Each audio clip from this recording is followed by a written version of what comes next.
আপু আপনাকে পরকালে বিশ্বাস করেন?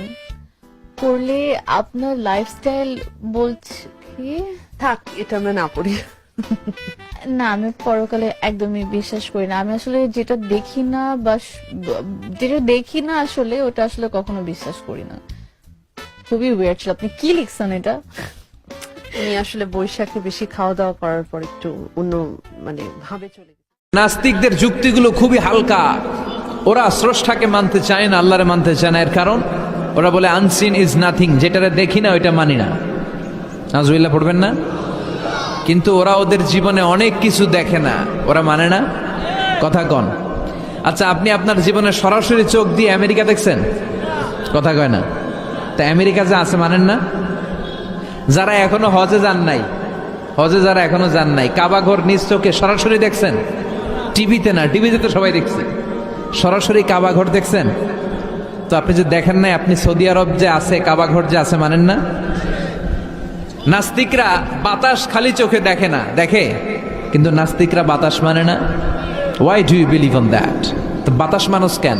তোর দাদা, তোর বাবা কোনোদিন বাতাস দেখছে? তুই তোর চোখ দিয়ে কোনোদিন বাতাস দেখেছিস?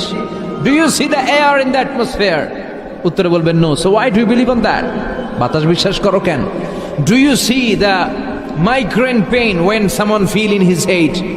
কেউ যখন মাথা ব্যথা অনুভব করে, বলে যে আমার মাথাটায় প্রচন্ড ব্যথা। ওর যে মাথা ব্যথা দেখা যায়? কথা বলেন। ভাইজানের মাথা ব্যথা প্রচন্ড দেখা যাচ্ছে? মাথা ব্যথা থাকলেও মাথার অবস্থা যা, না থাকলেও এটা দেখা যায় না। So why do you believe on that? মাথা ব্যথা দেখা যায় না তো বিশ্বাস করোস কেন? এগুলো কপাল পড়া, এগুলো হচ্ছে নাম্বার ওয়ান হাদারা মুল্লুক্কা পাঠা। এদের দলিলগুলো একেবারে নড়বড়ে। কুফানগরীতে এক নাস্তিক ছিল, সে বলে বেড়াতো আমি আল্লাহরে দেখি না তাই মানি না। কুফানগরীর লোকজন বলে আমাদের এক ইমাম আছে নাম নু'মান ইবনু সাবেত, ওনার সাথে বসলে তুমি আল্লাহরে দেখতে পাবা। সে বলে তাই, তাহলে তোমাদের ইমামকে ডাকো। সাইয়েদনা ইমাম আবু হানিফা টাইম দিলেন, এই জুমার দিন, আজকে জুমার দিন না, এই জুমার নামাজের পরে ঠিক ভর দুপুরে 2টায় সবাই আমরা একত্রিত হব। নাস্তিকও আসবে, সাইয়েদনা ইমাম আবু হানিফাও আসবে। জুমার সালাতের পরে লোকের বন্যা বয়ে গেল, বাঁধ ভাঙা জোয়ার, অনেক মানুষ। নাস্তিক এসেছে, লক্ষ লক্ষ লোক এসেছে, আসে নাই ইমাম আবু হানিফা। আসে না আধা ঘন্টা, 1 ঘন্টা, 2 ঘন্টা পরে আসছে।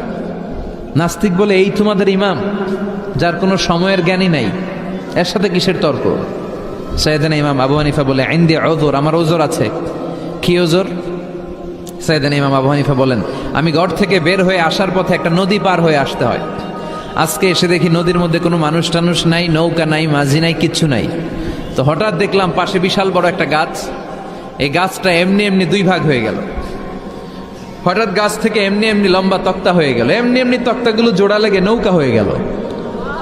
আর নৌকা আমার সামনে আসলো, মাঝি ছাড়া, লগি বৈঠা ছাড়া। আমি নৌকায় যেয়ে বসলাম, নৌকাটা আমার নিয়ে টান দিয়ে সাঁ করে ওপার নিয়ে গেল।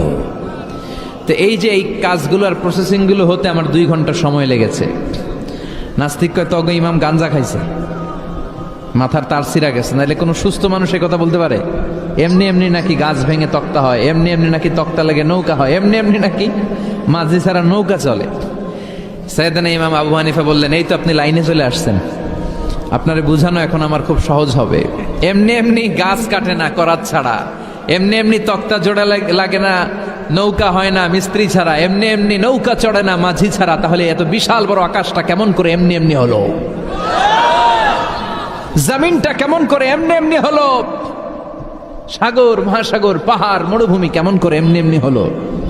এগুলোর একজন স্রষ্টা আছে না নাই? নাস্তিক কয় তাই তো, আসলেই তো আমি হাদারাম, আসলেই তো আমি উল্লুক্কা পাঠা।